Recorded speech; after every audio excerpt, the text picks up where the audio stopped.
Hello, all you patient whatnuts and Humpty Dump nuts. It is Tuesday, April 1st in the United States and Canada, back in the United States. And this is a show called What Chaos, presented by Prize Picks. Download the app today and use code WhatChaos. Get $50 instantly when you play $5. Prize Picks, run your game in Boston, Massachusetts. I am David Bean. I sit beside Pete Blackburn, and across the room is Sean DePaz. We took we're really getting our bearings back here. And inspired by our travel yesterday, we were delayed today getting started. And if you want to know why, we can get into the technical details. But we started a few minutes late today. We usually do not do that. But April Fool's Day, so we can always say, like, gotcha. We do always do that. Well, not this late, but we are almost always late. We had a reason today. And we had a reason yesterday. Like, if we started this show an hour late today, it would be excused by the travel day we had yesterday. It was insane. 16-hour travel day? All told, I believe 18, because we crunched some numbers and found we could have traveled to Japan in the time. That was my takeaway when we got off our final flight yesterday. I was like, I don't know if I could do a trip to Europe. I could, because it would be worth it. You could plan for it. The reason that yesterday sucked so bad is because, well, here's the plan. Like, here's what happened. We're gonna take a red eye on Sunday night out of Edmonton. So we spent all day Sunday out and about. We didn't have a hotel room that night, so we were out all day. And then we had a red eye plan for Sunday. That red eye got delayed 2 hours. So we got on the plane at 2 a.m. But then we had to miss our connecting flight because of the initial delay. After the woman at the airport said we wouldn't. We wouldn't, right. So then we land in Toronto for our connecting flight. They say, there are no more flights to Boston out of Toronto today. We're going to send you to Montreal, and then you can fly to Boston from Montreal. That added just 6-7 hours or something. That was late as balls. It was just a crazy day. 3 flights to get from Edmonton to Boston, like an 18-hour travel day. I never want to do that again. Smooth flights, I could do a super long travel day. What I could not do, and I was in a bit of a mood yesterday because of it, is get on a fucking red eye not knowing what's happening next. We spent all of yesterday just either on very short planes or sitting around airports. Well, I will say the red eye was fine because I believed the lady at the airport that the Toronto flight would get delayed. So I wasn't stressing at all. I didn't move on your part. None of yesterday stressed me out. I was completely fine yesterday. It was not ideal, but it is what it is. All the flights were fine. The flights were fine. Flying was good. Yeah, and small silver lining of the delays is I don't know if it would have worked out this way, but on the way to Edmonton, we got on although the flight ended up being fine, suspect prop plane. I think we avoided that by the delays that we had. I don't know if we were getting the prop plane out of because it was Porter, wasn't it? And we flew Air Canada back. Yeah, so fair enough. But we deserve this based off of how we spoke last week on Thursday's episode, where we were like, travel day was amazing on Wednesday. I felt it in my bones on Thursday. This is the better option. Like, we were either going to go down or we were going to have a horrible travel day coming back, but we kind of deserved it. I almost dumped a cup of coffee on Sean on one of the planes. Didn't even know it. I was falling asleep as we were on the second flight. I didn't know. From Toronto to Montreal, right? I think it might have. Yeah. And in a row, it was my Gumar, myself, and Sean, and I was holding a cup of coffee, and I was starting to fall asleep. It's like that. And I was like doing this, and the person to my left who was really looking out for me saw that I was like going like this with the cup of coffee, like really gonna dump it on Sean. She took the cup out of my hand. She said I then continued to fall asleep, holding my hand like this, being like ghost cup. I saw it and I guess I assumed that it was empty. But as I said at one point yesterday after we got back, I was so tired that like I get pretty anxious on flights. When I hit turbulence, I am I will grasp the armrest. And at points yesterday when I hit turbulence, I was so tired. I was just like, I don't care, bro. If it goes, if I go, I go. Like, it is whatever. So it made the flight much nicer. But also, I was just like, if DJ's gonna spill coffee on me, well, what's gonna happen? It's fine. Way too much faith in me is basically. Well, I guess maybe it was a lot of faith in the rate at which you drink coffee, because I just, like I said, I assumed it was basically empty. I assume DJ can stay awake in any situation as long as there's coffee, because I've seen him just operate under the most outrageous of circumstances. But yeah, I felt like Sunday was a really strong day, especially for like, we had a great bonding day on Sunday. Pete and I hung out all day, basically. Hung out all day. We smoked some weed, went to a bookstore. Like, we watched college hockey all day. I bought the Willie O'Ree biography. We had a great day on Sunday. Yeah, so it was actually pretty good. Maybe it was our vibes. DJ saw a bad movie, so like maybe I went and soaked up some Canadian culture. Yes. So we were on different vibes heading into the flight home, so maybe that affected DJ's attitude on the flight home. Well, I mean, you want to get into it. I was the only sober one, and we got onto a fucking red eye without knowing what was going to happen next. So yes, I was in a bad mood. And then when we spent all day dicking around because we didn't know what we were doing, I was mad. I snapped at Pete on the flight for a second, and then I apologized later because my Gumar made me. She was like, hey, then it's doesn't matter if what you said was right. That, but we it's don't not need an to apology say that if now. you're made to apologize. No, so it was we were told that things would be fine by the flight attendant or the airline employee. Yes. I believed that person when they said that we would get on a flight in Toronto. I said, don't wait to talk to the airline employee. I said, call right now, see what do they got, because people are going to be jumping off and getting new flights and either canceling the connecting one or doing whatever. She made it sound as though the airline had no interest in rebooking you if you weren't going to miss the flight. So like, I don't know that it would have. I don't think it was going to change regardless of how you went about it. I've gotten that before, and I'll just say, like, you give them a little muscle, they'll do it. I was fine. Maybe, hey, we made it. Burnt toast theory. Yeah, right. Yes, I was thinking that there were no time. planes that crashed, as far as I know, yesterday, but maybe they would have. I was like, mainly I was mad. This is what a weirdo I am. I was like, we're losing a work day. We're getting like I've got to edit a Hyman interview. Pete's got to put something together, hyping this thing up. Sean's got God knows what we're throwing at him. Ryan Leonard signing. We're like, hey, can you make some Ryan Leonard videos by finding old footage that we have from whatever? I was like, I really wish we weren't doing this in a fucking bad let's airport. say, not bad airport. The worst lounge in history. The worst lounge in airport history. I kept saying to you, Sean, and I kept saying to my girlfriend, like, it's not a lounge. No. You'd be like, she was like, it was a fucking Hudson News base. Where was that? That was, I can't even. That was Toronto. Toronto? Yeah. Toronto had the worst airport lounge experience I've ever had. It was as DJ said, it's a Chili's. Yeah. Yes. It was just like any other Chili's to go that you see in an airport, like completely within view of the rest of like the concourse, like only separated by a rope, basically. Terrible food selection. And then we were sitting there for a little bit in silence, and I was just like, this isn't even a Chili's. I'm not seeing any like crispy stuff. I was gonna say you get some good food in for it Chili's. to be a Chili's. Yeah. So my main anger was at that lounge, and then everything else, whatever. Life's gonna throw stuff at you. I was thinking about that burnt toast theory, though, Sean. Yeah, so I didn't last think about week that until was now. a good time for you to have brought that up. I think that was me. Pete brought it up. Yeah, but yeah, I hadn't even considered that until. Oh, Pete brought it up, right and I now. think you explained it to me. Yeah, I but did not know what it was. Yeah, it customs was easy. all things considered, especially considering the context of the relationship between the U.S. and Canada, Customs was a breeze. This is a lot of people's first episode of What Chaos. So thank you very much for watching. Thank you very much for waiting. And what you've gotten so far is generally what the show is. But Pete, why don't you tell them the hockey topics we'll be hitting today? I would love to do that. We have a huge TV deal and then huge TV deal. I'm assuming that's correct because DJ doesn't make mistakes. So huge TV deal. One of them is related to the NHL. Is the other one a huge TV deal that Zach Hyman is on the show? Well, no, because the next one I think is about Zach Hyman being on the show. Pete doesn't read ahead. Pete lives in the moment. That's right. I respect that. Huge TV deal. Maybe huge TV deal because the Slate's great tonight. Or because Ryan Leonard's playing on TV tonight? It's a huge deal that we get to watch Ryan Leonard play on TV tonight. Well, it's funny that you did huge TV deal because there was conversation about that game not being viewed on TV and being viewed in IRL. Yeah. I'm still thinking about it, which clearly my sunny disposition today says, go out in public.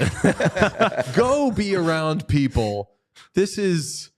I'm angry like 3 times a year. And I'm not angry right now, but I'm coming off of being angry. Like I've said, yesterday I took it in stride, but I completely understand why someone would not. Like you have every right to have been thrown off by how yesterday went.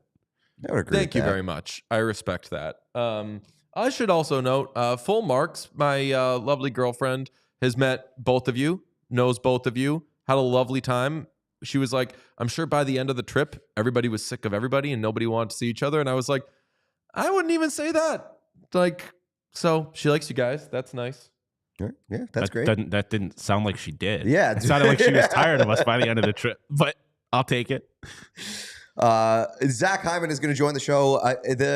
So Zach Hyman, the reason that we were delayed to start the episode is that the exporting of the interview did not go as smoothly as our travel day yesterday. I'd say it did go as smoothly as our travel day. I will say no because actually no, it took multiple attempts and eventually in a very suboptimal way, roundabout way, we got there. We got home. So there's a lot of bells and whistles in this interview, just some like clips, some whatever, and along the way, a bunch of shit got corrupted, and basically, you are going to see a full interview of us with Zach Hyman, and you'll see some of the bells and whistles, but you're only going to be able to see one camera angle, which is the angle of all of us. So no cut-ins or whatever, which is fine. You probably wouldn't notice it if we hadn't pointed it out, but we have a standard on this show. This is not to our standard, but it definitely is up to standard for the earth. Eventually, when we get it on YouTube, which we put them up separately, and especially when we put out clips, rest assured, you will see fun angles and more things, but you get a Zach Hyman interview. That's coming in a few minutes. It is not a 480p interview. It is still a quality shot. It's just we like to have several of them, and you will see that later on YouTube. And then finally, today on the show, it's Jersey League season. This is a fun part of the end of the regular season, is that you start getting some Jersey news, and I really, really like the Jersey news that's coming later in the show. I like one of the Jersey news that's coming during the show. It's technically not Jersey news because it's leaks, but we'll say it's news. And it's also not news because, again, foreshadowing, somebody on the show was broke it years ago. That's true. Somebody on the show. Is it news if it is old? Ooh. Old news. We asked the question. That's what we should have done. Nice. Old news. Sean, what do you say you and I get together and brainstorm today on the show? We usually get here at 10:30 in the morning. What say we do a 9:45 breakfast and meeting? My only pushback is I like being able to support Pete if you've gone off the rail. Like if Pete doesn't know what's going on, I like being able to be here to judge whether or not Pete is right in not understanding. Well, you're also in an advantageous position for 2 reasons. 1, you're smarter than both of us. 2, he's watching Jeopardy on TV. It's a lot easier to get the answers when the pressure is off. Yes. True. Yeah. Okay. Like I am totally aware that Pete is on the spot, and it's harder to come up with something when everyone's like the whole world is waiting for Pete to figure out what is on the show. based on what is written in front of him. But as we said, Ryan Leonard has signed his entry-level contract with the Washington Capitals. Shout out Boston College. They really know how to get guys to the NHL, and fast. That is true. Faster than some would say that they should. They defy the odds. Or slower than some should, because Ryan Leonard could have signed last year. Ryan Leonard, I thought that he may have been in the NHL to start the season. Yeah. But I also thought that he might not get to play against the Bruins tonight in Boston. But it turns out, it seems like that's going to happen. And now, as Sean said, there was talk of us going to this. I'm still monitoring it. I would still do this game with one or both of you. I would understand, though, again, long trip. We saw some hockey together. If none of us want to be around each other. Oh, that's two reasons why I am not going to go to this game despite being the world's biggest Ryan Leonard supporter. Neither one of them is that I don't want to hang out with you guys. It's that, one, I'm very tired and I'm also pretty sick. And so I think I just want to spend a night on the couch. And number two, the slate tonight, we'll get to this later. The slate tonight is awesome. The slate is deep. As you know, Boston College was eliminated by Denver on Saturday in what we could say is shocking fashion, but we were all on upset watch for that game. Yeah, I mean, it's Denver. So, it's not... Yeah, was it because it was Denver or because it was BC? Huh? So was it because it was Denver or because it was BC? It's a good question, but it's because it feels shitty because I'm looping that loss into a bigger picture thing for BC, where BC, when you look at the last 2 years, the talent they've had there, and we mentioned this after they lost in the Hockey East, I believe. The fact that you got no bean pots, one Hockey East title, and no national championship, and only that's one an underwhelming Final Four return appearance for how much talent they had. They didn't even get to the Frozen Four this year. Right. And they didn't get to the Final Four of the Hockey East tournament. They lost in the quarters. Just a really, really whimper of a finish, even though it did come at the hands of Denver. Yeah, my answer to because it's Denver or because it's BC is because it's Denver versus BC. Because it is a team who has done it, and it is a team who should always do it. But may I also remind you that BC scraped by Bentley University. Yes. John Butchergrass told us to watch out for those guys. Yes. And he knew all their names. He was like, you want me to hit you with some names? And I was like, we're a little short on time. That was why he was not able to give us a bunch of names. He was still in the memorization process. But the Washington Capitals, the best team in hockey, now adds the NCAA leader in goals and a Hobey Baker finalist, a top 10 draft pick of theirs who is polished, ready for the NHL. Was ready last year. Plug and play, has seasoning, has also already is on can you get over the hump watch, which is it's a fun little wrinkle. It's is this guy a winner? ? He's got the monkey on his back entering the NHL. God, so first he's career hungry. goal, ripping the monkey off his back that would be he's so funny. Amazing. But I love it. He's already got a lot of adversity. He's showing deep into his hockey playing life that can he win the big one? We don't know. Maybe this is the year he does it. That's what I was going to say. It'd be so funny if he won a Stanley Cup before even becoming a rookie. And we were like, oh, he has finally answered the question. He can win the big one. Yeah. These are the questions that face Ryan Leonard entering the NHL. Do we have any morning skate stuff? It's 12:35, so they would have gone at 11:30.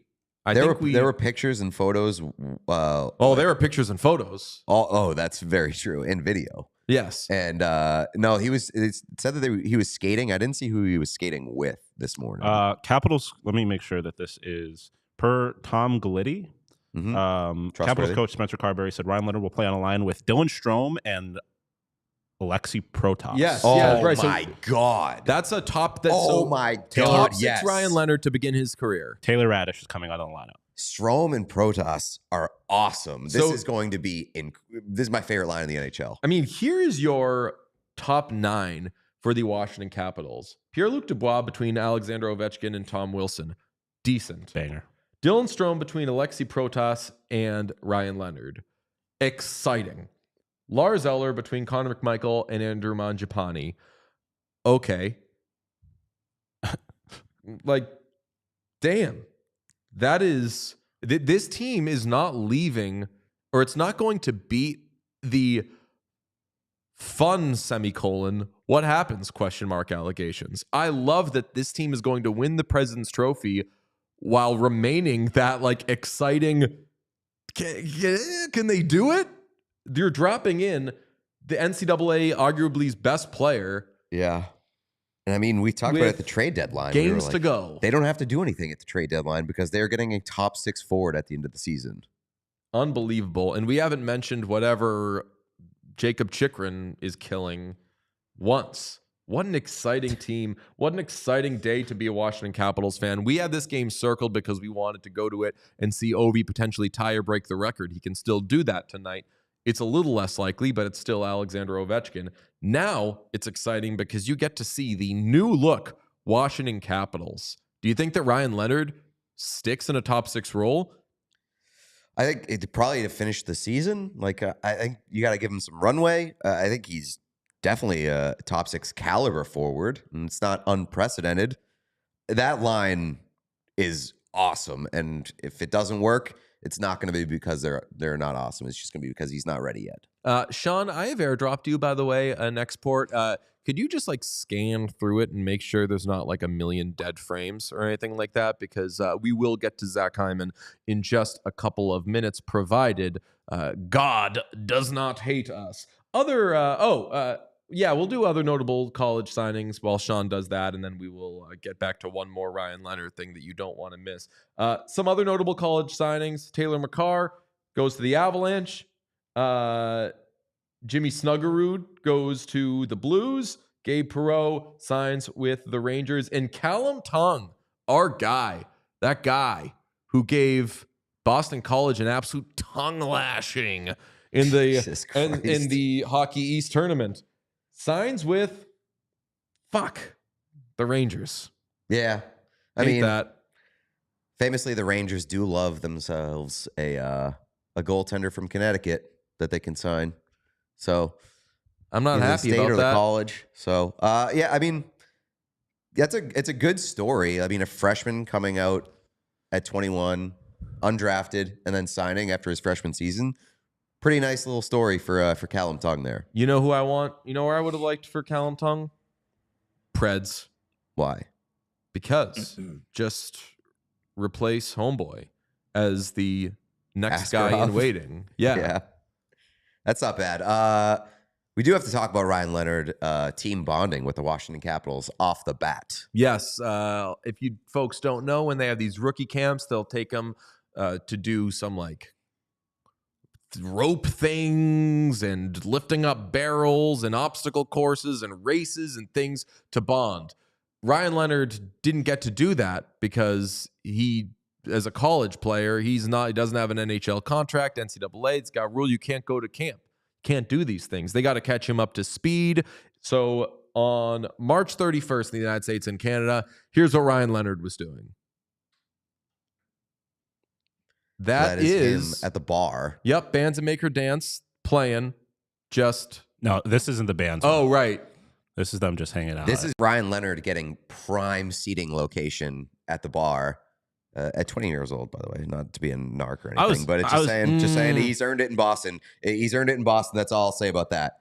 My only thing is, if this is happening in Boston, presumably a Boston guy recording this video, you're a snitch. I was waiting for that word. Not my favorite word, but I was like, yeah, I'll allow it here. It's not what snitching, it is. just pointing it out. He's sitting next to Alex Ovechkin at the bar. That's first day on the job. Gets to sit next to Ovi. Maybe it's one of those like in Goodfellas when maybe he's like Spider. I don't know that reference. I've seen Goodfellas. Goodfellas is a 1990 Martin Scorsese film. Yeah, great movie. We watched it at the bar. After the Battle of Alberta. No, that was Godfather. The Godfather. That starts with the same letter. Yeah. If you were not Italian, I'd too. be throwing out massive accusations at you right now. But spite a lot of these organized crime films, they'll have like a kid who brings the people their drinks and makes sure everything's going all right. Maybe this is hazing. Maybe they're like, hey, this beer that's in front of Ryan Leonard, he's keeping it warm for Mr. Ovechkin. Famously, people want their beers warm. That's true. I don't know. I don't want to get the kid Ryan in Leonard trouble. gets suspended from his first career game because he's in prison. Nobody should get him in trouble. Like, there's no chance. It would be. It would no chance he gets in trouble for this. Definitely, but I think we can all agree. Definitely his first beer. Never had a beer before. Definitely. Never had a beer before. I always say the first beer that accompanies the meal that is a sporting event is Prize Picks. I will throw on a game and fire up Prize Picks. Get on that website. I can even use it on my phone. That's right. This is a product that not only is accessible on the web, it's got its own state-of-the-art application on your phone that has a nice little UX. Great time. And what is Prize Picks, you ask? I don't know. Only the number one way to get in on the daily fantasy sports action. Prize Picks, the best way to do it in more than 30 states, including California, Texas, Georgia. The app is really easy to use. You just create a lineup by picking more or less on a few players' stats for your shot to win up to 1,000x your money. I'll give you an example. If we're watching a hockey game, we'll take a player's shots on goals. That's always fun because you're just, every time they get the puck, shoot it. You get to be that fun person at the game that everybody hates. But you can play it by yourself and you can shut the fuck up. Keep it to yourself. You can just text your friends it. Or goals, saves. You could do combo ones. You could say, how are these do these goalies combine for X amount of saves? It is a real treat. And it doesn't make you one of those people who's only watching the sport for your bet or your whatever. It's just something that accompanies it. That's my experience anyway. And I've got a pretty addictive personality. So if you want the perfect way to have a little action, have a little extra fun while watching the game, Prize Picks is my recommendation. So sign up today and use code WhatChaos. Get $50 instantly after you play your first $5 lineup. That is code WhatChaos to get $50 instantly after you play your first $5 lineup. Prize Picks, run your game. Today's episode also brought to you by our great friends at Bauer Hockey. Excuse me. Bauer Hockey, their sales page offers a wide range of discounted products, including gear like sticks, protective gear, and apparel to players of all levels. Consumers get a significant savings chance on premium hockey equipment known for its quality, durability, and performance. You're going to find seasonal deals over there. You're going to find clearance items. You're going to find a lot of stuff that you love and you want. Just go to Bauer.com, hit that sales page tab, and you're going to find items like the Nexus Sync and Easton S17 sticks. Those are up to 30% off. You're also going to find 40% off select skates, 25% off select helmets, and up to 50% off select apparel styles and collabs. So go to Bauer.com, hit that sales page, and also use our free shipping code, FreeShipWC, to save even more. Thank you to our friends at Bauer. Okay, Bauer presents all of the conversations that we have with players. It had been a long time coming for us to get an Edmonton Oiler, and there's a backstory on how this was booked. Long story short, Zach Hyman is the sweetest person in the world. We've wanted to have him forever. He really kind of made it happen, and he stepped up and was like, hey, let us know when you're in town. Okay, we're in town then. Here is our conversation presented by Bauer with the great Zach Hyman. Probably the biggest moment in show history. We have Zach Hyman on the show. Hi, Unbelievable. Zach. Hey, guys. You have no idea how nervous we are for this because we wanted to have the best Zach Hyman interview, and then we watched the Predators game this season, and you gave the Paw Patrol walk-off interview, and we will never, ever be able to top that. The oldest Theo was Rubble from Paw Patrol. That's incredible. Congratulations on the third child, and congrats on the win too, Zach. Thank you so much. Can I just say, Rubble, low-key the best Paw Patrol character. I'm just going to go ahead and say that.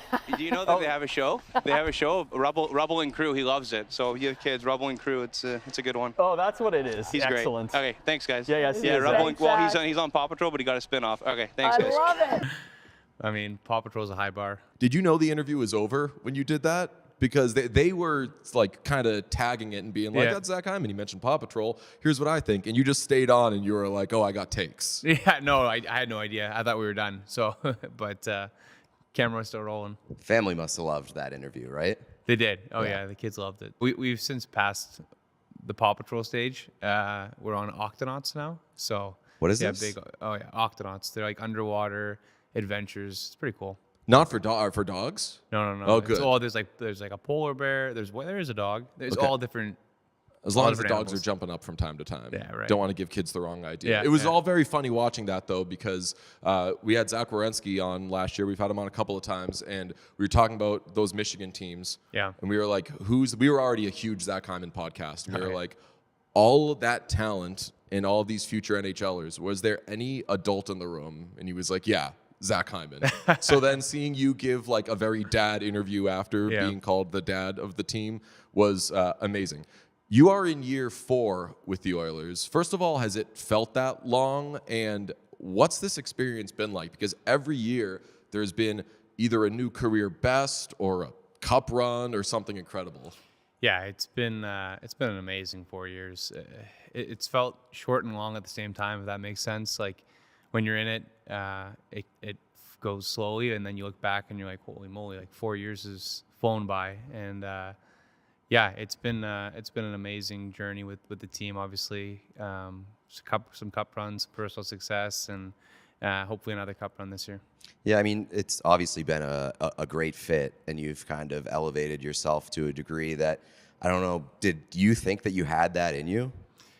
I mean, I try not to put any ceiling or expectations both ways, right? I think you go into every day and every season with an open mind, and you just try to be the best version of yourself. And I remember when I was picking a team in free agency, I thought that this would be a team that would give me the best possible opportunity to, 1, win a cup, but 2, find out how good of a player I could be. Having the opportunity to play with Connor and Leon and Nuge, and you're playing with the world's best, and then having the opportunity to be on the power play too, like that helps as well. So it's obviously worked out better than I think anybody could have expected, and was a hope, I guess, when you sign, and it's worked out. Toronto and Edmonton are like 2 of the craziest, most insane, for better and for worse, fan bases and markets in the NHL. Is that like, what's the biggest difference between the 2 for you? And like, does that push you at all? Yeah, I mean, I love being in a Canadian market. Like, I love being in a place where people love hockey and they're passionate and they just want to see their team succeed, and they live and die by how you're doing. And I think that's where you get those emotional swings. One day, you know, the fan base thinks you're winning a cup. The next day, they don't think you're making the playoffs. And I think as a fan of other sports, like I'm a Buffalo Bills fan, I can relate. Like when I'm watching the Bills, one week they look amazing, and the next week I'm like, oh boy, they're not making the playoffs. And it's just, that's what sports does, and that's why I love sports. I think that's why a lot of people do, right? So the difference is, I guess, Toronto is a bigger city, so you don't have that smaller city feel. Not that Edmonton's a small city, but you go around here and you see a lot of the same people. I go to the same coffee shop. Now I have kids. My kids go to school, so I see a lot of the same people, have kind of cool interactions with people every day who are just so supportive. And I felt nothing but support here in the city and love. And I felt like that in Toronto as well, but I think it's amplified here just because maybe because I go to the same places more, and I'm in my family life, and I just feel very loved here, and it's a special feeling. As all-time free agent signings go, we did this after you hit 50 last year. We were like, it's him, it's Hossa, and it's Chara. Is that a feather in your cap? Did you think that, like, because whenever anybody signs a contract in free agency, like at least one person's doing some sort of buyer beware story about it. And you're probably thinking, like, I've proven I can play with top guys, and even if you don't think you can get 50, you're probably thinking I'm still getting better. Does it feel like a feather in your cap to be a great free agent signing, or are you like, damn, should have taken a 1-year deal? No, definitely not. Like, I think anytime you sign a contract, you want to make the team look good, right? I think it's always better to be underpaid. Life's a lot better, and people like you a lot more, and I think you're helping the team, right? So, I mean, I think for me, a lot of people had questions. I think I was 29, coming off of a couple of knee injuries, and a lot of those deals don't necessarily age well. And I just wanted to come into Edmonton and help win a cup. I wasn't thinking about what I'm going to do in year 4, 5, 6. I was worried about what I'm going to do in year 1, really. And And that's kind of always been my mindset, is just focus on this year and try to be the best player that I can, so that we can, win a Stanley Cup and I can help the team. One of our favorite things about you is the juxtaposition between the fact that you are known as one of the most polite, nice, good-natured people. Like, you obviously stand for a lot of good things, the timeout on hate thing. And also you score all of your goals literally right in the goalie's face, which is in some way just like incredibly disrespectful and amazing. Yeah. How do you, like, I've watched your celebrations. Do you immediately do like a quick turn so as to not really spike the football too much when you celebrate? I don't think about it, honestly. That's an area that I just go to naturally. It's an area that I've went to since I was a kid. Like, I think, like, if you want to score goals, you go to the net. Like, that's always what I've been told when I was young. And I think as you play longer in the league, you find you don't just have to go to the net. You have to figure out ways to get open and ways to maneuver yourself, because defensemen are so good now. They take your stick, and then if you don't have your stick, you can't score. So you got to find a way to do it. But early in my career, I think I would fall a lot when I celebrate. So my family always joked around with me. I think my first goal, I was in the paint and fell down. It was, so just try to stay on my feet. And then, I mean, I think as the games get more intense and more emotional, the celebrations just inherently become just raw emotion. Like, you're not really thinking, you're just in the moment, and whatever happens type of thing. My favorite Zach Hyman celebration was number 50. I think you were mic'd up, and everyone just came over and hugged you, and you were just like, thanks, guys. Yeah. Like, this is pretty great. You guys are neat fellas. Yeah. Do you pride yourself on, like, your adaptability when it comes to the game? Because, like, one of the guys that I've, like, come around on, which I never thought would ever happen, is Corey Perry. Like, I hated that guy growing up.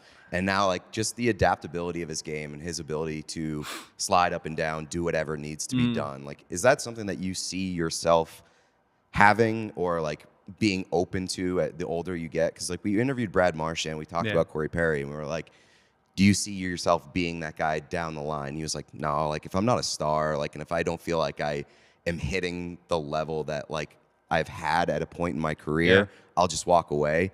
Are you like that, or are you like, I'm going to play as long as I can, and whatever I have to do to make that happen, I'll do it? It's a great question. Like, I think it's a hard question. I think Pears is the ultimate example of 50 goal scorer. He's won a cup when he was one of the go-to guys, playing 20 plus minutes a night, and then he's been able to transition his career to being up and down the lineup, and you see how versatile he's been for us this year. I think he's got like 16 goals, which going into the year, I don't think many people had him pegged for that. And just his ability to play like he does now, play lower in the lineup, like, and be effective. Like, it's pretty special. I don't think I can answer the question. I think for me, like, it's just year to year. Like, it's how can I help the team, and I think if I have to answer it, like, I love hockey so much that I think, like, as long as I'm helping a team win or be in the race or be in the fight, like, I'm going to be a player for as long as I can. And once I'm not a player, I'm sure I'll venture into the other side of things. But I think Pears is a great role model for someone who's able to adapt their game, not just to your own personal game, but to the times. Like, the amount of different ages he's played in, where guys could hook you and hold you, and now we're dealing with being in the paint and getting goals called back. Like, he's been through so many different ages of hockey and played with so many different players. It's pretty remarkable. You mentioned wanting to be underpaid. Very neat that Leon Draisaitl is already underpaid before his next contract begins. We absolutely love him, and he strikes us as the most psychotic NHLer ever. What is he? He's amazing. Like, just, I think he was underpaid on his current deal for the longest time, probably the most underpaid player in the league, and I'm sure this one's already aging pretty well, considering he's having probably his best season ever and should be the runaway MVP in my opinion, but probably biased. But I see it every day. Saw it last night against Calgary. Like, what more can a guy do? We always joke he's a pass first 50 goal scorer. He's scored 54 times now, and every year he has more assists than he has goals. So I don't know how many people can say that. yeah, I think just as a person, he's just a great friend. I think he's got that European in him where he's very honest, and that's a great quality to have. You always know where you stand with Leo. He's extremely loving and caring, and just a great friend, always supporting. I mean, I think when I scored my 50th, you can see him coming into the pile and just how excited he was for me last year. It was awesome to be on the ice for his 50th this year. I was on the ice for his 50th against Anaheim a couple years ago now. I think it was my first year. So it's twice. So between the three of us, have been 3 times 50, whether it's me or him, which is pretty cool. And then on the ice, just like I said, backhand passes that nobody can make, combined with just sharp shooting ability that nobody has. What was the one? I mean, he had like a 130-foot backhand pass to you early in the season to spring you on a breakaway, yeah, right? It was insane. From our own zone. What is his leadership style? Because I can guess, but you probably know a lot better. Yeah, I mean, he leads by example, obviously. Like, he goes out there and he's a warrior. Like, he battles through the craziest injuries through the playoffs every year. Just doesn't matter. He's fighting through it, and you got to hold him off the ice. Like, he only stayed out a couple games because we made him. And I think as all good players, he's demanding. Like, he wants to see the team at its best and everybody at their best. So he's not afraid to call guys out, and but in a good way. Like, I think accountability is really important, especially when you're a guy of his caliber. And yeah, he just does it right every day. Like, takes care of his body, does his job, and then wants you to do your job. Yeah. So my guess was going to be his leadership style is, I'm doing it, so you guys can do it. You know, Yeah. like because of what he plays through and just how absolutely intense he is. Another one of our favorite Oilers is Gene Principe. And me too. Yes. Yeah. I mean, the interactions that you've had with him are just amazing. Yeah. The COVID one. It's one of The my walk-off favorite. one? The one where you thought the interview started. Yeah, it was one of the best. Yeah, It's hilarious. Well, I swear I heard him say something, and clearly he wasn't saying it, but I answered a cliche hockey question, I guess. You know? Sorry, Gene, I didn't hear you there, but I think I got you. Yeah, it was a good period for us. Got a lot of shots on net. Oh, I thought you... Was it over there? I barely heard it. I was like, because you weren't faced. He's just the sweetest person, and Yeah. we've had him on a few times, and he talked about how his sort of persona comes from the decade of darkness, where it's like, you know what? We need to make these people happy one way or another, and if the games aren't going to be what we want them to be, like, Right. let's at least try to put a smile on people's face. You were a hockey fan before you were a hockey player. Had you ever seen anything like this guy? No, he's special. Like, I think best way I could put it is, at some point, if you go to guys in the locker room, somebody's going to have some tension with a media member. That's just the nature of sports. Media members write good, bad pieces. Like, that's just how it goes. And I don't think anybody can say one poor thing about Gene. Like, everybody loves Gene. It's just the fact. Like, everybody in the locker room loves Gene. He's just, I don't even know how to explain it. Like, he's just Gene. Like, if you know Gene, you know that he's just Gene, and he's the friendliest, nicest guy and the most supportive person, and does his job really well. So, just an amazing person. We had to do a lookbook for our, we did our first merch drop this year. We wanted to do a lookbook, and we didn't want to do it ourselves. We didn't want to take the pictures. We were like, shit, like, it's a big ask. Gene, if we send you a bunch of stuff and set up a photo shoot, would you wear a bunch of clothes? And he was like, yeah. Of course. And he killed it. It was Yeah, unbelievable. You're the first Oilers player that we've had on, and last year, the turnaround last season happened to coincide with Bob Stauffer's skate in Seattle. Yeah. How much of an effect did that have on the group? Because I think we've heard from, like, I think it was Leon was like, yeah, that like may have turned the season around. So Yeah, Stoff's another one who's just he's Stoff. Like, he's great. He's on the road with us all the time. Biggest Oilers supporter, obviously, and yeah, he likes to have fun with us and joke around, and yeah, him on skates is a great sight. it was majestic. It really was. Oh yeah. And I hate to ask the question, but like, you guys came so close last year. First of all, like, you're a hockey guy through and through. I'm guessing like the Stanley Cup is at the very top of things that you want to accomplish in your professional life. How long did it take to kind of sift through the feelings after the Game 7 loss? I mean, I don't think you still. I don't know if it'll ever go away, to be honest. Like, it's something where you're right there and you're one game away, and you make this amazing comeback, and it's 3-3 all of a sudden, and you just fall one goal short, and that's hockey. Like, we had a post. Like, it was a game that could have gone either way. It went their way, and now you gotta kind of deal with it and hope to get back to that point, right? And I think that everybody in our locker room is confident that we can get back there. But it's a hard journey. Like, you look at the parity in the league, and the West is stacked. Every team you play in the playoffs is going to be a great team, but we're prepared. We're ready. We want to get back there. We want to win. We want to get it done for Edmonton, and I mean, that's everybody in that locker room's goal. Have you ever skated as hard as you did in like the 3 strides to jump on the puck in the neutral zone in Game 6? You know what I'm talking about? Yeah, on the like, box shot. I thought that you were going to like dig a hole to China, as they say. Like with your skill, like you were like that moment. You must have been like, "Fuck, we're forcing this Game 7." Right?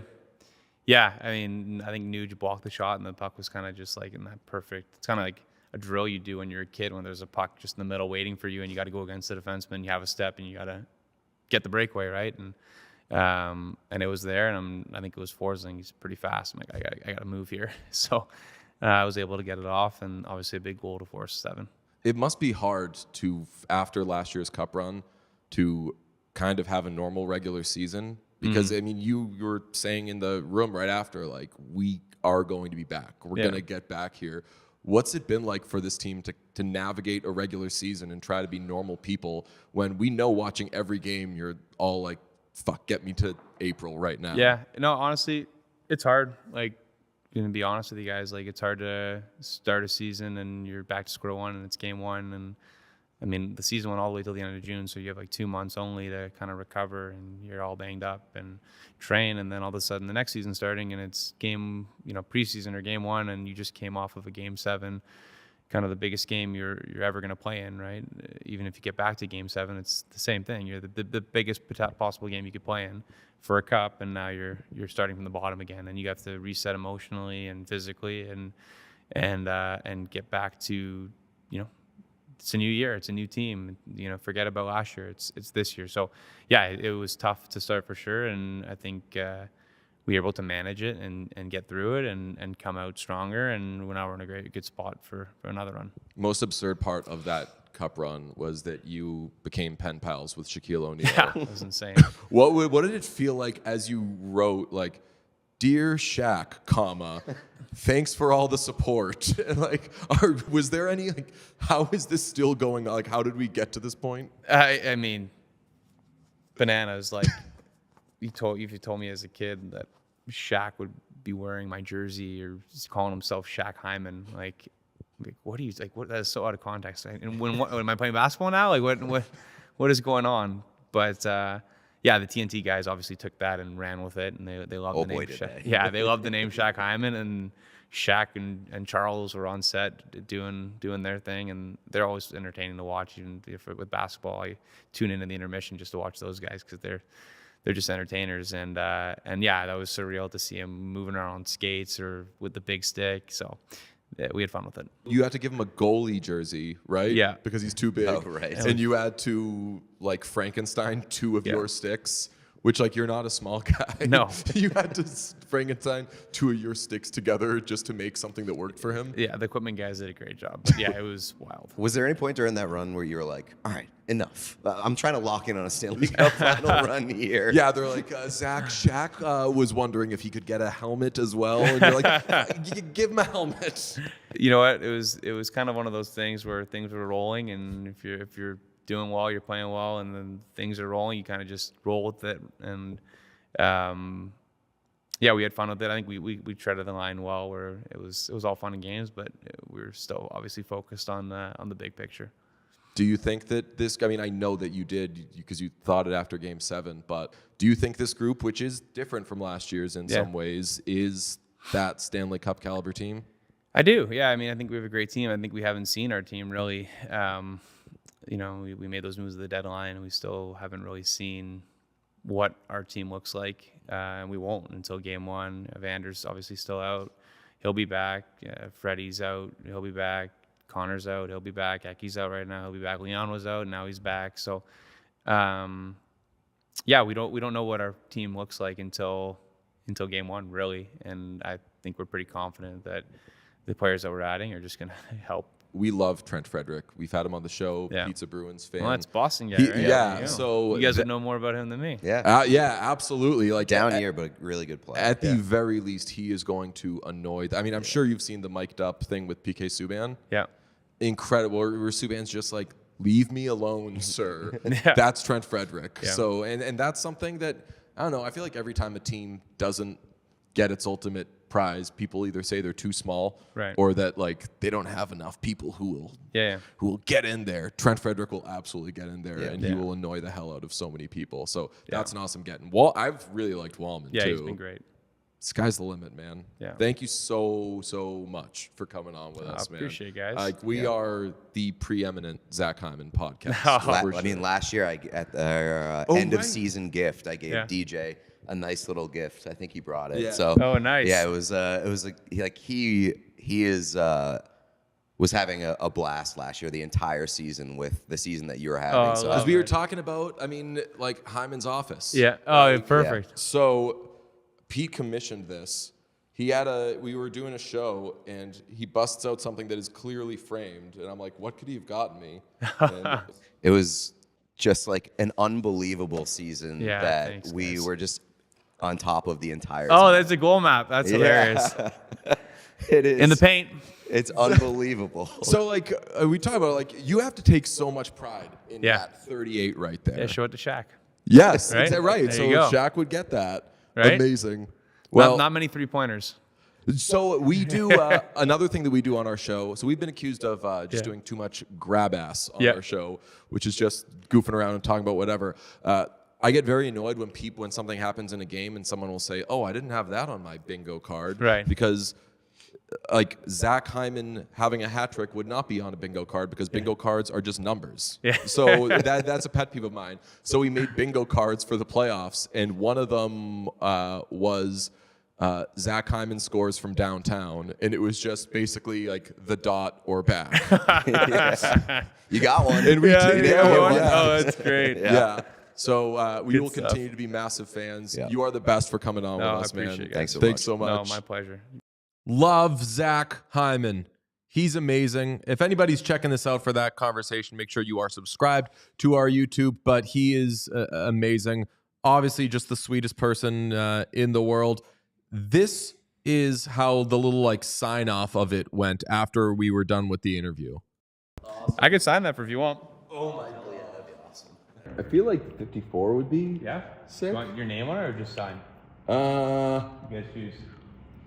DJ thing. Let's It's his gift. let's do name. Yeah, I'll take Right here. Okay. Yes. Just DJ, right? DJ. Yep. Easy.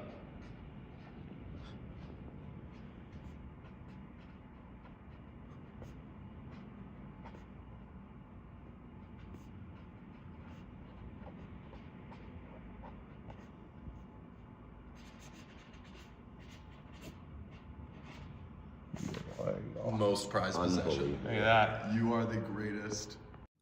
Those squiggles you heard were a Sharpie that Zach Hyman said, wait, hold. He was like, do you guys have a Sharpie? We did not. I had a pen. And he was like, oh, there's going to be a Sharpie in here somewhere. Hold on. And he like ran away for 5 minutes, found a Sharpie, came back, signed it, said, I want to write to DJ. I definitely know your name.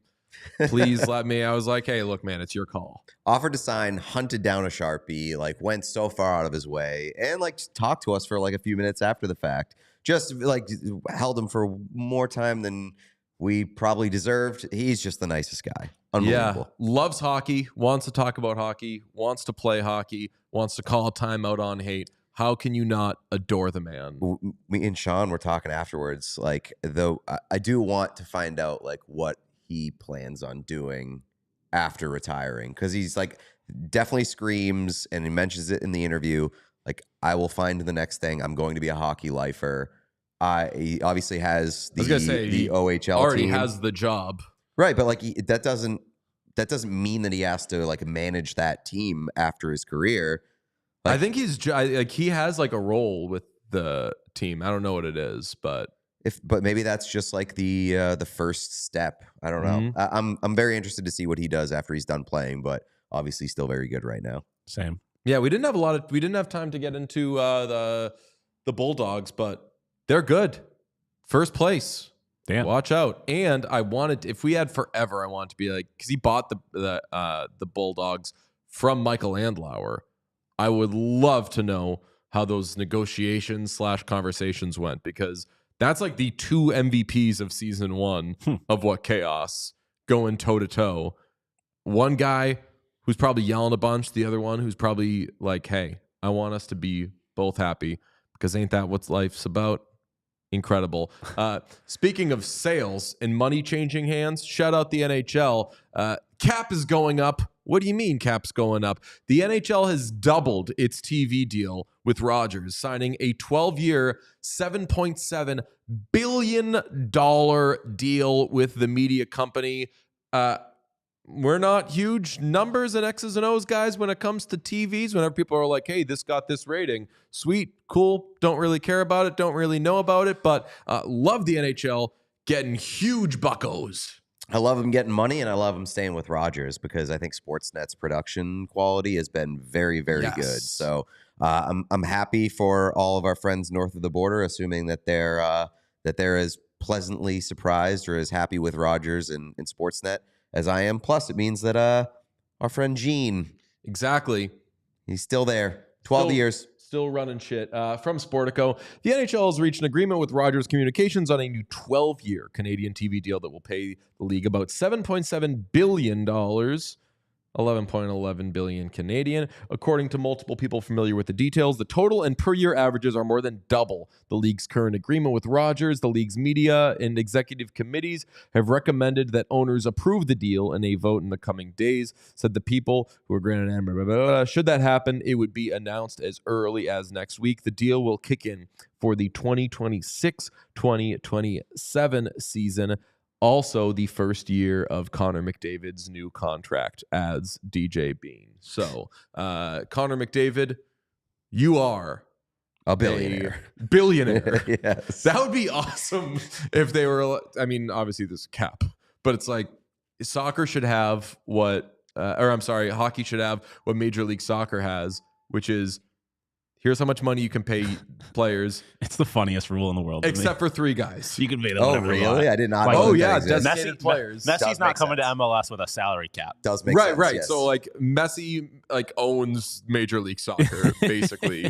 And I feel like I've heard hockey guys talk about that before, where you have, like, one exception per team, where it's like you can pay that guy whatever you want. I think they honestly could do a combination of Major League Soccer's designated player and the franchise tag and bird rights, and kind of like loop in all this thing where if it's a player that you drafted, you can basically do whatever you want with them financially.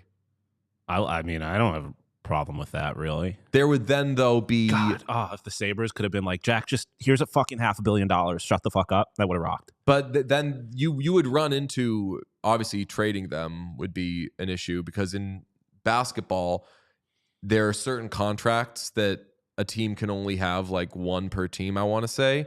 And my NBA CBA is rusty right now, but I think it's guys who are on like their second or third contracts who are making a certain amount of money that only the team that drafted them can sign them to. You could still trade them, but if a team is already using that contract on another player, it's big trouble. They should be able to come up with something, though, so Nathan McKinnon can make whatever he wants in a way that doesn't make the Colorado Avalanche scratch their heads about re-signing Mikko Rantanen. Yeah, I would agree. Right? And there's so many examples. Like, Edmonton's going to have it with Evan Bouchard, with like, can't play Connor and Lear. Like, if you are a team that got Connor McDavid, you should be able to keep Connor McDavid forever and never have to worry about the rest of your roster. The only flip side of that is what you run into with MLB, where then it comes down to owners being willing to spend money. And then you have Terry Pegula or formerly known as Alex Marullo being like, I'm not spending this money on fucking insert player here. Right, because if Rasmus Dahlin, who's already making a ton of money, I think he's making $11 million, right? If he gets contract. to, what's that? I said good contract. Though. Good contract. If he gets to the point where he's like, okay, I want to get that 15 million you're allowed to give your best player. If the team is cheap, even if they believe in the player, they're like, we don't really believe in the $15 million thing. You'd get very Major League Baseball about it. But and you'd be kind of like fucking the players in a certain, like if you're tying it to drafting, like I understand rewarding the team being able to give those players like their major contracts.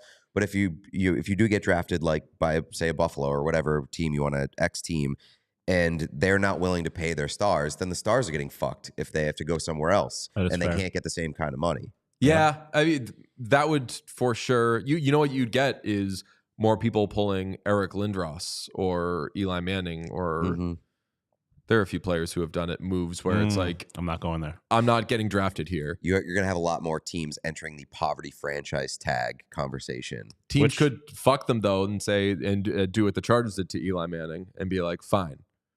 We will draft you. Yeah, and then trade you, and now and now you're not able to do that thing. I mean, it's a new idea. We could finesse it. Maybe you don't have to. Maybe it's if you spend X amount of years with the team. Like let's make it more baseball. If it's like a 10-5 thing, or you go more basketball, and it's like if you, I don't know what like the all pro equivalent here would be, but if you hit a certain mark, then you're eligible to make this much money. Yeah, if you're like a point per game player or something. Like that. Yeah. I mean, like I feel like there's different ways to do it, but I do agree.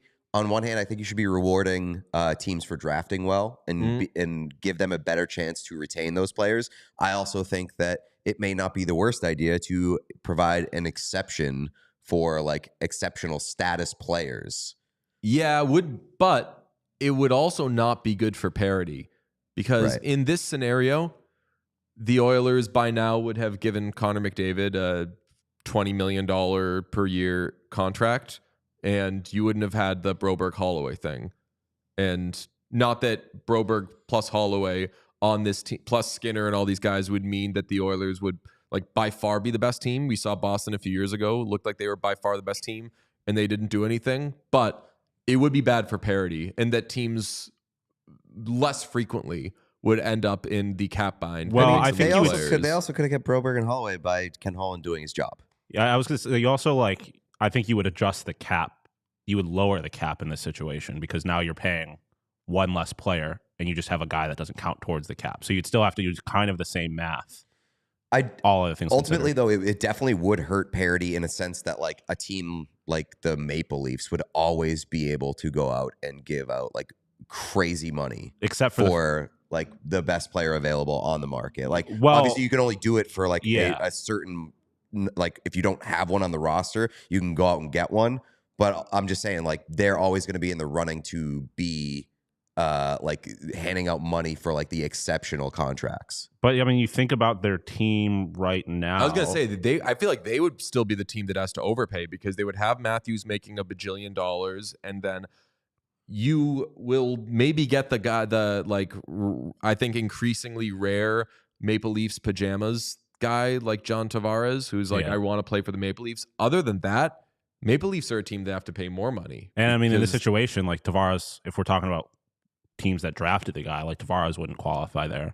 And like Matthews is the kind of guy that you want any team to be able to pay however much money. Somebody asked, but how would this affect Leon Draisaitl? I would say that Leon Draisaitl would be one of like 2 or 3 people in the league who this kind of quote unquote fucks. Yeah, like but him players like that would be so rare. Him, like Marner would be in a weird spot.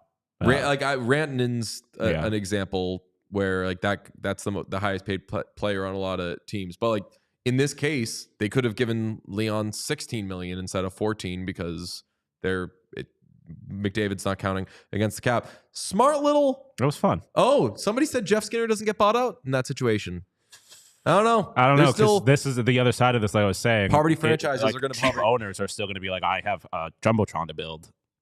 Goodbye. I mean, people forget like Jeff Skinner didn't need to be bought out to begin with. Like that was not like like a money. Yeah, they have the thing. cap space on. Yeah, it for right now. They didn't want him to be on the team anymore for whatever reason. Well, I think in reality, I think they probably did that because they were hoping to make moves that they ended up not making because players wanted lower taxes and palm trees. Clubbers Till We Die says there'd be less parity, as we noted. Fewer trades would happen, possibly. So that could be less fun. But I mean, these guys aren't getting traded anyways. Like Connor McDavid and Austin Matthews aren't getting traded. So like, I don't know how it would apply to those in that situation. But I don't know. I don't think it would really have an effect on parity. I think it would be good for the league if teams like the Sabres, if their owner's not being cheap, can hold on to their players. Well, this is at least it's something. We'll see what happens with the next CBA. But now that we know they have so much money coming in, I don't hate this idea. Let's chew on it. Also, got to shout out Dangerous Wade in the chat. Gave me an Insurrection T-shirt in Edmonton. We were last week on the show. There was like the I want to call it a threat. Somebody was like, "Dangerous Wade is going to give you a gift." Yes, and it sounded like a threat. Like you're not going to like it. Dangerous Wade gave me, let's do an insurrection, and it's a picture of me holding ice cream, giving a thumbs up. I don't know when I'm going to wear that shirt, where I'm going to wear that shirt, but I will be wearing that shirt. It's incredible. Thank you, Danger. I mean, I think you can wear it on the show, right? Yeah, I think on the show is fine. Sure, or like to a Bruins game after they've started the season 0-72, and you're like, let's burn some shit down. But yeah, that works. Yeah, wearing a January 6th shirt in like the most liberal city in the world. What could go wrong? What could go wrong? Although Bruins game, I feel like a lot of people are going to be like, we can admit that stuff. Cool. Yeah, that's why that was how it calls. So I feel like that's might be one of the safest places in town to wear. As while we're talking about Pete's clothes, Pete's wearing cool pants. Wearing cool pants. Inspired Camo. by Sean. That's the Sean Sean inspired DePaz me effect. to up my pants game, so I got some cool pants. Terrific. I do like them a lot. Very, very cool pants. Let's talk about some cool shirts because we got some jersey leaks. Bruins, as has long been rumored, appear set to go back to the 80s style of jersey. That picture is courtesy of CBC. How was this leaked again? They did a little video segment on how the factory in Canada produces the NHL jerseys, the game worns, and the authentic pros. And they did their little like camera footage inside the factory, and whoops, they accidentally showed the new Bruins jerseys in production. And there you have what appears to be the Bruins jersey that is going to be the home jersey next year. And if you recognize it, that's because it's exactly what they wore in like the 80s. Okay. So you say. Not exactly. It doesn't have the crack bear on the shoulder, I don't think. It looks like it has the bear with the Bruins on the shoulder. I have a lot of questions here because we see the crest and we see the stripes and we can all agree 10 out of 10. Yes, A? Oh, yeah. A. Okay. Yeah. 10 out of 10. Yes, A. I'll let my shield issue go for now. But with jerseys, I don't know if there's a bigger collar head with jerseys than me. I saw people complaining about the lack of collar. It makes or breaks.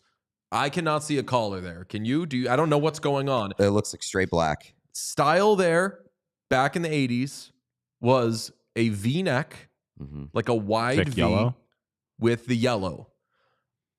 What do we do here? Because so here's like my thought is that I don't hate going no collar there because I think that the collar on the Adidas template jerseys, which is what Fanatics is using right now, the collar often stinks. The collar is often the least favorite part of some of these jerseys under the Adidas template. But like, so grab this one right here. Grab the Columbus one for me, because that's what if they were going to do a collar one, that's what I'd want them to do, which is just like the very thin gold, like minor collar around it. Make this part gold if you're going to do one. But some of these other jerseys have like the thick wrap, like Utah right there. If you're going to do the gold collar on that, I'd rather it just be collarless. And that's where the shield gets in the way, because the answer is neither of what we said. It should be thicker than that and thinner than this. But because you got to put Mr. Look at Me pee pants over here, right in the middle of it, you're kind of in no man's land. I think I would go with that, but same. When they do that, I don't think there's a team. Winnipeg doesn't do it. The ones that have just the thin one, it breaks here to allow the look at me pee pants crest shield. I hate that. To have its own little fucking loading dock. I hate that that would be worst case scenario. So, I fucking hate those little apron collars that they have. And that is why now I land on I think you have to go with this to minimize this shit. And by this I mean the thicker one, and by this shit I mean the 3-story house on which the crest sits. I see what you're saying. I was more because they would have to break up the color. Yeah, I know. Yeah, but that's fine with this. Like, it's not ideal, but in some cases, the black oil or the dark Oilers two-tone. That's what you're talking about. Like, look at the Oilers one. How it gets thick out around the shoulders. Yes. Yeah. Like the Oilers one, how it has like the apron kind of collar where it's thin and thick. It looks like a polo collar. Yeah, I don't like that. Well, I mean that won't matter because that was the Adidas style, because it was the only difference is that is flat. No, some teams still have that. Like the Chicago Blackhawks have that thing, because what you're seeing on the Draisaitl one there. I'm talking about the Hyman one. Okay. Yeah. The same thing is that it's not bubbly. No. We're talking about how it starts thin, like right at the logo, and then it gets thicker once it gets by the shoulders. Like, it's thin here, but then it expands. Oh, this part? Yes. Oh, right. I thought you meant like the actual thickness of the material, and I was like, oh no, it's just that it's not bubbles there. Yeah, that's gross. Yeah, I think we all agree that what you have in the Oilers alt there is bad. I think it looks. I obviously have like no emotional attachment to it. I think it looks good without a collar, the Bruins one. I also think it probably could look good if they did a Utah thing and made it yellow. I think that's their only option, because the break there is just gonna.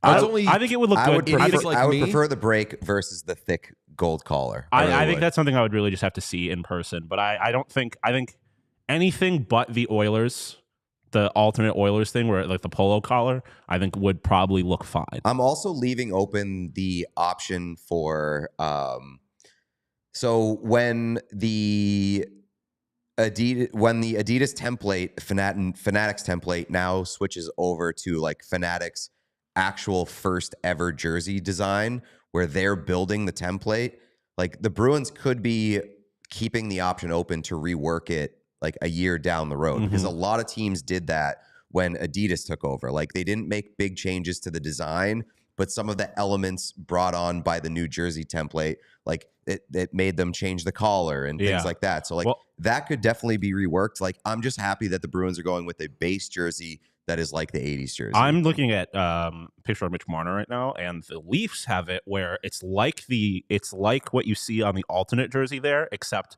the thin part of the collar matches the navy. So all as you have is like a white thick bar, like halfway around essentially. And that I think is worst case scenario. Yeah. You put in the document, Pete had it first. I had it first. I had it first in 2021. I said the Bruins are going. I've heard that the Bruins are going back to the 80s style jerseys. My big question here is, what's the statute of limitations on that? Because I said at some point soon. I think my big question is, can you repeat that last sentence slower? My big question is my statute of limitations. Okay. I heard statue, and I was going to be horrified. Statute of limitations. So now looking at this, I think I am now back on the side of a thick yellow. I think a thick yellow collar would work. Yeah, it's not my favorite. My guess is it's better than the thin one, but it should be in between. It should be what they used to have, and that's coming from me, like the non-conservative of the show. Also, shout out to I didn't make this graphic. This was made by somebody back in 2021. Shout out for them seeing the future and having McAvoy and Pasternak and not using Brad Marchand. Who made this, fam? Who made this, fam? I do not remember. Hitmon Law. Hitmon Law. Shout out to that person. Hitmon, great jersey like mock-up. Hitmonlee, the Pokemon. So there's Hitmon Champ, and Hitmonlee. Yeah, they're the Pokemon that hit you. They're like the boxer ones, big right? Boxing, they rock can boxing hit. ones. Yeah, I know what you're talking about that. They for sure can hit. Also, yellow socks. Please have yellow socks. Is that what you had there? Oh yeah, I think I like that. Yeah, that's a beautiful, beautiful set. Senators are going to test out a third jersey for next season, and there's mixed feelings here because while it's not my favorite I think it's going to look good as a third jersey on the ice. Do we have pictures? Let's do the mock-up first. So this is me and Sean saw this in the airport yesterday.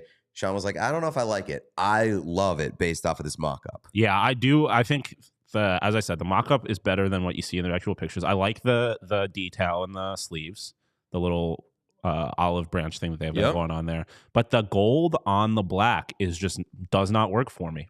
It's definitely bold. Or the gold on the red, I should say. It's definitely bold. Now, this is what I've seen. I don't know if I've seen the other thing, but I am a yes based on this. Awful. That's crazy. Yeah. So bad. So I don't know. Disagree. Like the lighting on the picture on the left stinks. Yeah. So that's not exactly what it's going to look like. I just think it looks a bit more clunky. Agreed. In use versus in the leak. The gold is just not good. And my takeaway, I said this to you guys before the show, is that I think the Senators just have bad colors. And the reason their current jerseys work so well is because they use as little of those colors as possible. They just have all black jerseys. This is not perfect. I think that a lot of jerseys, even ones that we like, we might change a thing or two about. The obvious change here is the shoulders. Yeah. Mm-hmm. Yeah, I think the gold on the shoulder there and it just being like halfway down. Right. It's a short shoulder, we'll call it. And that works okay for the Devils, but when you then add the stripe, it just makes it so abrupt. I just don't. Yeah, the gold without anything breaking it up from the black and red does not work for me. That's, I think, my chief complaint there. I don't know. I kind of like the gold being used as an accent there. I think it needs a splash of white somewhere. I think it's going to play well. And we've all been wrong about things. Certainly I have. Maybe next year we'll see it and we will say, gross. But I'm into it. Also, yeah, pointing the collars, like the point of the collar comes down below the shoulder. So it like juts out. And I don't like those that. Usually do when you have like a shoulder. I guess it does, but the difference here is that like at least the Oilers jersey like has like the white piping all the way through more or less, and this doesn't. And I don't like how it looks. Okay, shall we do a slate grade, boys? Oh yeah, I'm excited for this one. All right, and as we do a slate grade, if anyone's new here, make sure you smash the subscribe button. We've got a great slate tonight. We really, really do. We've got implications all over the place, and it begins at 7 p.m. with Ryan Leonard making his NHL debut in Boston against the Boston Bruins. That's at 7 p.m. Eastern. It is a Michael Nylander Bowl. A Michael Nylander Bowl, also a Sergei Gonchar Bowl, speaking of favorite jerseys. Adam Oates Bowl. An Adam Oates Bowl. A Bill Ranford Bowl. A Brett Conley Bowl. A Brett Conley Bowl. A Dmitry Orlov Bowl. I can play this game all fucking day. There's a lot of them for Caps and Bruins. Yeah, there really is. All right, Florida Panthers at the Montreal Canadiens at 7 p.m. Eastern. Pete, give me one for those. It's an implications bowl. Well, there's definitely implications Yes. because the Canadiens are scraping to stay alive, coming off a win, but really have been struggle-uggling of late. Who's somebody who's played for the Panthers and the Canadiens? Off the top of my head. For the Panthers. Man, this is more difficult than it should be. Oh, it's a Jose Theodore Bowl. Oh, right. Yeah. It's a Thomas Vanek Bowl and a Thomas Vokoun Bowl. The Sabres at the Senators. That's at 7 p.m. Eastern. Dylan Cousins and Josh Norris revenge game. And, Revenge game. Bernard Docker revenge game. Yep. And I forgot his Gilbert revenge game. Gilbert. Dennis not forgetting his name this time. There you go. And a Dominic Hasek Bowl. The Predators. Oh, Dominic Hasek Bowl. It's a big one. Predators at Blue Jackets, 7 p.m. Eastern. That's a Scotty Fart Smell Bowl. It's a Seth Jones Bowl. Yep. Oh, Seth Jones Bowl. Very good. That is a Jonathan Marchessault Bowl. Lightning at Islanders, 7:30 p.m. Eastern. That is, of course, an Anthony Duclair Bowl. The Red Wings at the Blues at David Perron Bowl. 8 p.m. Is that an 8 p.m.? That's a Vladimir Tarasenko Bowl, isn't it? It is. That's a Vladimir Tarasenko Bowl, of course. The David Perron Bowl as well. Flames at Utah Hockey Club, 9 p.m. Do we got one? No, I just yes, we do. It is a Yusuf Alamaki Bowl. Great. But forgot to mention, I've been waiting for Sabre Sens to bring up Rob Ray Bowl, as Andrew Bobeck pointed out in the chat. Yes. Also, this is a Ginla Family Tree Bowl. Oh, yes. Very true. Oilers take on the Golden Knights at 10 p.m. Big impies on that one. That's pimp. We're watching that one from the impy tent. There are pimplications. Did we talk about this on the show? No. Okay. I'm already out. Already out. Let's speed through this stupid fucking Slate Grade and then have a more important conversation. Oilers and Golden Knights. Oh, that's a Matthias Janmark Bowl. Yeah, real fucking exciting. Sharks at Ducks. 10 p.m. What was that energy? Yeah, what? Fuck this Slate Grade. I want to talk about the cool thing. Oh. Sharks at 10 p.m. Eastern. That's a California Raisins Bowl. Jets at Kings tucking us in at 10:30 p.m. Eastern. That's one to watch because the Kings are kind of dicking around right now. That's Pierre-Luc Dubois Bowl. Pierre-Luc Dubois Bowl. That's a Pierre-Luc Dubois revenge game, isn't it? Nope. No. He doesn't play for either of those teams. Oh, Jets. Yeah. Fuck me. I'm just off this Slate Grade. It's an A. Yeah, okay, It's an great. Alex Iafallo Great job. revenge game. Yeah. There is a guy called Peyton who interns for Oilers Nation. Yes. And we were at an event with Oilers Nation at Greta, having an absolute blast. And he's walking around. I've seen this guy before. He's a very tall young man. He was wearing a flat brim, I believe, Atlanta Braves fitted, and an autographed Matthias Janmark jersey. And this MF is slender, right? Yeah. Just a big, tall, fitted, and Matthias Janmark autographed jersey wearing mofo. And I think Sean and I had both commented during the night of like, that's a unique look, and that young man is pulling it off. I just thought, he was just cool as shit. Peyton's a good guy. We like him. He's just a dope dude. But we were discussing him on the way to the Western Edmonton Mall, and the word pimp came up for that look. And it's a definite pimp look. And then we discussed that no one says pimp anymore, and we're going to bring it back. Pete and I were very excited about it. My girlfriend was 1,000% out. Sean was initially in for this car ride. Yeah, and I bet once we get out of the car, I was like, I'm gonna be over this so quickly, and I can confirm I am over it. Pete said pimplications. Bless you. That's different. That bought it another year. It brought it back a little bit. We're gonna start calling plays pimp. We're going to start calling coaches pimp. I don't like that. We're going to say like, oh man, that offside challenge was pimp. I feel like the conversation in the car was centered around how we're going to sneak it into the show and use it a bunch and see how long it takes people to notice. That is true. That was kicked around, but also we kicked around 4 million ideas with this. That's true. I just think mainly we're going to start saying pimp. Pimplications rocks. Pimplications. Just know, listeners, every time they say pimp, I'm cringing behind the camera. Why would you cringe behind the camera? Because it's That's cringe. not pimp, bro. It's not cringe. Yeah, dude. If you're cringing is not pimp. Yeah. I don't know how you cannot cringe to the last 5 sentences that came out of your guys' mouth. Cringing ain't pimp, bro. So I was mad yesterday. Pimp. Sean's clearly mad today. Pete's gonna be mad tomorrow. I'm in a great mood. I'm having a great day. I got a free coffee this morning from Dunkin'. You got why? Dunkin's giving out free coffees. I went and paid like a fucking... Is that an April Fool's joke? No. Well, yes and no, because the promo code is "this is not a joke." Free coffee. All right. I learned kind of last second. My friend texted me about it. Or else I would have shared. That's pimp. I've accepted this as an Oilers podcast, but I cannot accept this bid in good faith. Thank you, Eileen. Implications equals play of the game. Apollonia says, dump the Gumar for not liking the word pimp. Free coffee is so pimp. That's what I was thinking. I need more Eileens in the chat. I need more anti usage of the word pimp. Not to Love Your Life says, I love the Boston Bruins in the city of Boston. Thank you. Appreciate you. Very good. Definitely not the love I of your love that life. the Love of Your Life has become such a character in and of himself that we have people pretending to be or not being the love of your life in the chat. You know what the love of your life is? Pimp. A loyal listener. An avid. I'll agree with that though. Yeah. P wants to say, I feel like when we say pimp though, we also got to like change the way we talk a little bit. Just like ramp it back, like add a little vocal fry, like, oh yeah, that's pimp. Pimp, bro. Oh, that's definitely get any Johnson part. Yeah, I was gonna say get a little KJ on I don't that. like any part of this. Sean's being such a fucking asshole.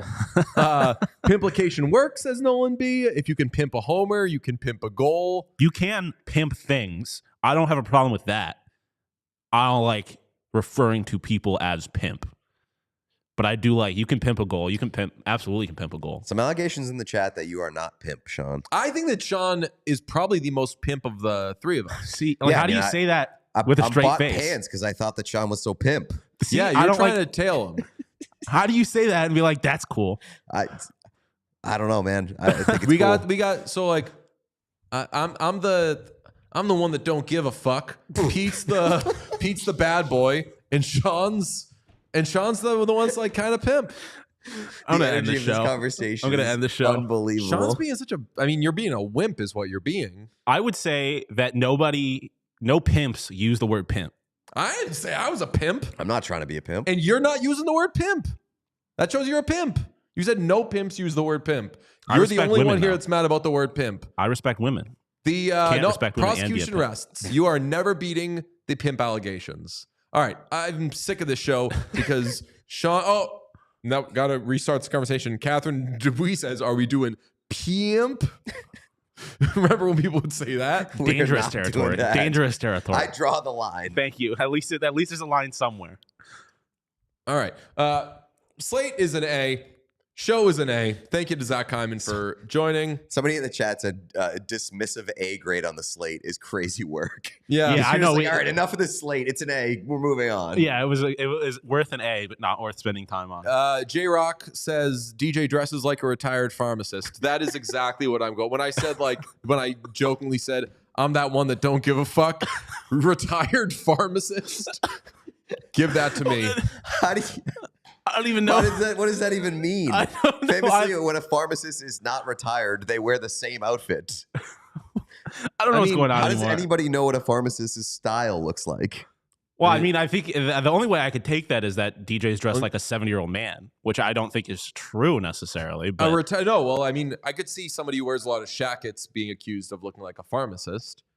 Pharmacists... I guess so, but you become such a pharmacist that you got to still kind of dress like a pharmacist when you're not working and retired. I'll say of job outfits, pharmacist ain't bad. I mean, a pharmacist outfit is just a white lab coat. Yeah. Right. And that's, I mean, is it stolen valor? Absolutely. Why is it stolen valor from what? You're wearing a white coat? I mean, they're in the medical field. It's a pretty important job. Yeah. Yeah, they're doctors. Are you technically a doctor? Some of them might be. I was going to say, I know a lot of people who work in pharmacy. Like I worked at a grocery store. Those kids working in the pharmacy, famously not doctors. I mean, I don't understand why doctors even wear white, but... Or is it stolen valor from chefs? Dr. Smacken says, pimp ass pharmacist, though. This is good. And I will wrap up this conversation because, quite frankly, it's no fun when two people are being good and one person's like, oh, no, we shouldn't. Sean's usually not that guy. There needs to be somebody. We can't all be sitting here and pretending that pimp is cool when it's not. Look, if we were having a stupid conversation, I'd be on board. But it's not cool because we haven't yet fully brought it back. We're working to bring it back. Good luck. Those are pharmacy texts. Listen, I think we made a pretty strong impression on this first attempt. Leave a comment about whether or not you like the word. Yeah, comment on the YouTube pimp video after this is done going live. Yeah. Just leave a comment. Say pimp or not pimp in the comments. The hosts were very knowledgeable about pimp, which seems not rare for two of the hosts, but one of them is being a cranky little bitch. I'm not a host. Say that Zach Hyman interview was very pimp. Also, by the way, we're going to try to get up that the Zach Hyman, the YouTube cut at some point in the next day or two. So if you want to check it out with all the bells and whistles, go ahead and do that on our YouTube page, which you can subscribe to by hammering that subscribe button. And like this video while you're at it. That would be very pimp of you. Dr. Smacken says, I'm in on pimp. My wife's going to be furious. Yeah. So that I like. I like the idea that it is like, it's annoying and that's the point of it. Then I'm in. I swear to God, I'm not saying it to be annoying. Well, it seems like Dr. Smacken is. Dr. Smacken's his own person, and that. Yeah, I know. As soon as I found out that you were out, I was like, "Oh yeah, this is I'm not out. Well, then Pete's like, "Okay, well, so that's the game. All right." Yeah. I feel like my being out on pimp is also part of the bit. Because if we were all just using pimp unironically, then nothing about that is cool or funny. Pimp that thumbs up button, says Stacey Faye. That's right. Yeah. What does Sarah Palin think about pimp? I know what she... Probably not good things. Are we allowed to say Sarah Palin pimp slap that thumbs up button? It's a little disrespectful to women. Sarah Palin saying the word pimp would sound very funny. She has like a top 5 saying her voice saying pimp is very funny in my head. I feel like she's probably said pimps before, and it was derogatorily. I am confident in that as well. Okay, make sure you subscribe to us everywhere, including on your various socials and all those things. We will talk to you tomorrow. Bye-bye. We all silly like the mayor.